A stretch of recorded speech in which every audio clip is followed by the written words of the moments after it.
আসসালামু আলাইকুম। আমি ডাক্তার শামিমা নাসরিন দিনা, কনসালটেন্ট হোমিওপ্যাথিক ফাউন্ডেশন হসপিটাল, প্রভাষক Manikganj homeopathic medical college and hospital.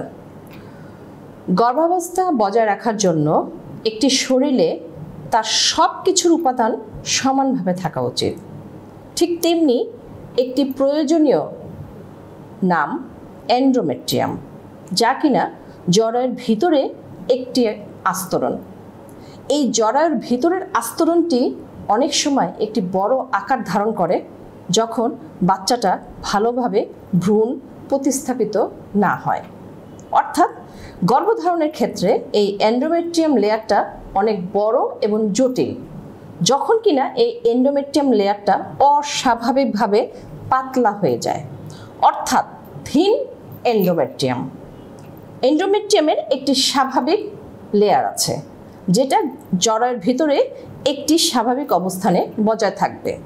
কোনো কারণে, কোনো অস্বাভাবিকতার কারণে এই লেয়ারটি যদি অস্বাভাবিকভাবে পাতলা হয়ে যায়, অর্থাৎ থিন হয়ে যায়, তখন কিন্তু ইমপ্ল্যান্টেশন অর্থাৎ ভ্রূণের একটি স্বাভাবিক বিকাশ ঘটাতে অসম্ভব। অনেক নারীরাই আমরা হয়তো জানিও না যে আমাদের এন্ডোমেট্রিয়াম লেয়ারটা পাতলা। আমরা যখন কোনো কারণে সোনোলজিস্টের কাছে যাই, আল্ট্রাসোনোগ্রাম করি, তখনই নিচে একটি কথা লেখা থাকে, থিন এন্ডোমেট্রিয়াম, মানে এন্ডোমেট্রিয়াম লেয়ারটি পাতলা। চিন্তায় পড়ে যাই যে আসলে এটার চিকিৎসা কী, কিংবা আদৌ এর কোনো চিকিৎসা আছে কিনা। আমি হোমিওপ্যাথিতে আজকে আপনাদের বলে দিব যে এই থিন এন্ডোমেট্রিয়ামের খুব ভালো চিকিৎসা আমাদের হোমিওপ্যাথিতে করা সম্ভব। তবে তার আগে জেনে নেই এই থিন এন্ডোমেট্রিয়ামটা আসলে কি কারণে হয়ে থাকে। ফলিকুলার পর্যায়ে যখন ইস্ট্রোজেনের মাত্রা কমে যায়, আমাদের বয়সটা যখন 40 পার হয়ে যায়, মেনোপেজের দিকে যখন চলে যায়, তখন অনেক নারীদের দেখা যায় ইস্ট্রোজেনের মাত্রাটা কমে যাচ্ছে, অর্থাৎ এই লেয়ারটা কমে যাচ্ছে। আমাদের কর্মব্যস্ত জীবনে আমরা মেয়েরা এতটা স্ট্রেসে থাকি যে তাদের কাজের জন্য তারা সময় মতো ঘুম, বিশ্রাম, খাওয়া দাওয়া কোনোটাই সুস্থ স্বাভাবিকভাবে করতে পারতেছে না। এটার একটা বিরাট ফল হয়ে দাঁড়ায় যে ভিতরে ভিতরে আপনার এন্ডোমেট্রিয়াম লেয়ারটা সে পাতলা করে দিচ্ছে। জরায়ুতে ফাইব্রয়েড, কারো যদি জরায়ুতে ফাইব্রয়েড থাকে, ক্যান্সারবিহীন ফাইব্রয়েড যেটা আমরা বলি, সেটা কিন্তু অনেক সময় আমাদের এই এন্ডোমেট্রিয়াম লেয়ারটা পাতলা করে দিচ্ছে। ডিম ঠিক মতো না ফুটলে, অর্থাৎ প্রতি মাসে মাসিক হওয়ার পরে যে স্বাভাবিকভাবে ডিমটা ফুটে বের হয়ে যাবে, এই ডিমটা যদি না ফুটে স্বাভাবিকভাবে না বের হয়, সেই সময়ে কিন্তু এটার একটা প্রভাব চেয়ে পড়বে আপনার এন্ডোমেট্রিয়াম লেয়ারে, অর্থাৎ তার পুরুত্বটা, তার লেয়ারটা পাতলা হতে থাকবে। জরায়ুর ভিতরে দেখা যায় অনেক সময় যে ব্লাড সাপ্লাই, অর্থাৎ আমাদের যে রক্ত দ্রুত চলাচল, এই ব্লাড সাপ্লাইটা অনেকে ঠিক মতো চলাচল করে না, যার ফলে দেখা যায় এন্ডোমেট্রিয়ামের লেয়ারটা স্বাভাবিক মাত্রায় থাকতেছে না, সেটা পাতলা হয়ে যাচ্ছে। সর্বশেষে আমরা একটি রোগ নিয়ে সারা বিশ্বব্যাপী উত্তাল, সেটা হচ্ছে এন্ডোমেট্রিওসিস। এই এন্ডোমেট্রিওসিস রোগের ফলেও কিন্তু আমাদের অনেকের এন্ডোমেট্রিয়াম লেয়ারটা পাতলা হয়ে যাচ্ছে। তো এটার লক্ষণ কি? এন্ডোমেট্রিয়াম পাতলা হয়ে যাওয়ার লক্ষণ কিন্তু আমরা সাধারণত একটি বলবো, সেটা হচ্ছে অস্বাভাবিকভাবে মাসিকটা হবে, কিন্তু ব্লিডিংটা আপনার কম হবে, অর্থাৎ ছিটা ছিটা ব্লাড, স্পটিং টাইপের ব্লাড। আজকে হলো একবার, দুদিন পরে আবার শুরু হলো একবার, কিংবা দুদিন ভালো মতো চললো, 5 দিন ভালো থাকলো, এরপর আবার 2 দিনের দিন আবার হালকা হালকা হচ্ছে। অর্থাৎ আপনার যে মাসিকের একটা স্বাভাবিক চক্র আছে, যেটা 21 দিন পর পর, 28 দিন পর পর হওয়ার কথা, সেটা স্বাভাবিকভাবে থাকতেছে না।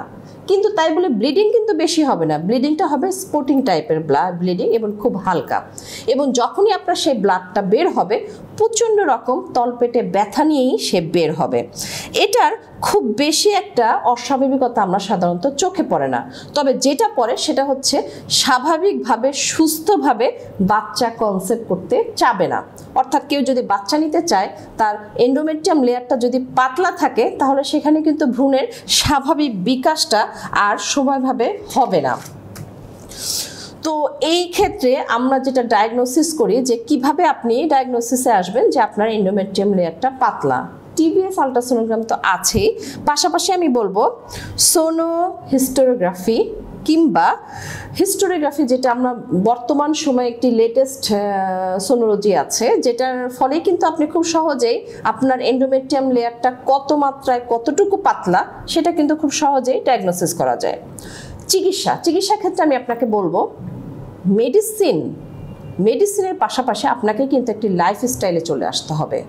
অর্থাৎ যদি আপনার রক্ত সঞ্চালনে বাধা দেয়, শরীরে রক্ত কম থাকে, তাহলে কিন্তু আপনাকে সেক্ষেত্রে রক্ত রিপ্লেসমেন্ট যেসব খাবারগুলো আছে, অর্থাৎ যেই ফলগুলো যেই খাবারগুলো কাটলে কালো হয়ে যাচ্ছে সেই খাবারগুলো কিন্তু বেশি মাত্রায় খেতে হবে।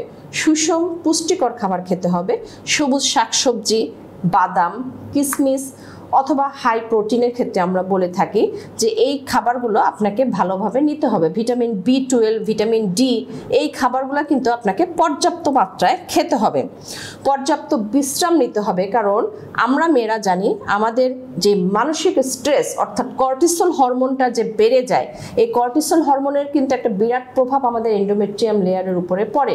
সুতরাং আপনার ঘুম, স্বাভাবিক কর্মব্যস্ত লাইফ থেকে একটি স্বাভাবিক জীবনযাপনে চলে আসতে হবে, তাহলে দেখা যাবে আমাদের বডিতে পর্যাপ্ত পরিমাণে এস্ট্রোজেন, প্রজেস্টেরন হরমোন সিক্রেশন হবে এবং এই লেয়ারটা অস্বাভাবিক থেকে স্বাভাবিক একটি লেয়ারে পরিণত হবে। পাশাপাশি আমাদের কাছে যারা আসে তাদেরকে ফিমোরাল আর্টারি একটি মেসেজ, যেটা আমাদের পেটে মাসিকের আগে একটা ব্যায়াম শিখায় দেওয়া হয়, এই ব্যায়ামটা যদি কেউ কন্টিনিউ করতে পারে তাহলে কিন্তু আমাদের এই পাতলা এন্ডোমেট্রিয়াম যেটা বলি সেটা কিন্তু স্বাভাবিক পর্যায়ে নিয়ে আসতে পারে। তো আমি সেক্ষেত্রে বলবো আর একটা কথা, সেটা হচ্ছে ক্যাস্টর অয়েল। ক্যাস্টর অয়েলের নাম আমরা সবাই শুনেছি, কিন্তু এটার ব্যবহার বিধি অনেক পর্যায়ে আছে। আপনি যদি আপনার স্বাভাবিক লাইফে যদি ক্যাস্টর অয়েলের ব্যবহারটা বাড়িয়ে দিতে পারেন, ক্যাস্টর অয়েল দিয়ে তলপেটে ম্যাসেজ, ক্যাস্টর অয়েল কিন্তু বিভিন্ন কাজে ব্যবহৃত হয়। ক্যাস্টর অয়েলটা কিন্তু আমাদের খুব ভালো একটি কাজে আসে এন্ডোমেট্রিয়াম লেয়ারটাকে, পাতলা লেয়ারটাকে স্বাভাবিক পর্যায়ে আনতে।